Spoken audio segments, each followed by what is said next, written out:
वाचिकांनो, 4 August ते 8 August 22 मला विदिशाला तप सेवा सुमिरन शिबिर करण्याचा योग आला आणि योगायोगाने 22 ऑगस्ट रोजी जया दिलीप काळे मॅडम शेगावच्या यांचं अलिबागला एक दिवसाचं शिबिर होतं आणि दुसऱ्या दिवशी त्या कल्याणला त्यांच्या मुलीकडे राहण्यास म्हणजे निवासी आल्या होत्या. तर आमच्या घराला त्यांचे पाय लागले आणि त्यांनी आम्हाला 1 तासभर गोष्टी सांगितल्या, ज्यामुळे आमच्या घरामध्ये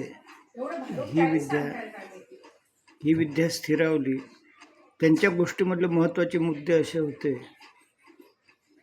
की त्या स्वतःच अनेक व्याधींनी त्रस्त होत्या. त्यांच्या क्लिप आहेतच, स्पाईन, गायनिक आणि अर्ध डोकेदुखी. आणि महत्त्वाचं म्हणजे डॉक्टर बोलले होते 2016ला की तुमच्या वाट्या बदला, नाही तर तुम्ही आता अपंग होणार. त्या आज धडधाकट आहेत, चांगल्या आहेत आणि 6-6 तास मांडी मारून बसतात. हा त्यांची स्वतःचीच गोष्ट. नंतर त्यांनी ज्या गोष्टी सांगितल्या ते म्हणजे खूपच आश्चर्यकारक. एका 22 वर्षाची युवतीला गर्भाशयाला छिद्र होतं, ते छिद्र कव्हर झालं, तिचं लग्न झालं. त्यांच्या घरी शेजाऱ्याला कोरोना झाला, त्यावेळेस डॉक्टरनी तो आज मरणाच्या स्टेजला जाईल म्हणून घेतलं नाही आणि या विद्येमुळे कोरोना कव्हर झाला.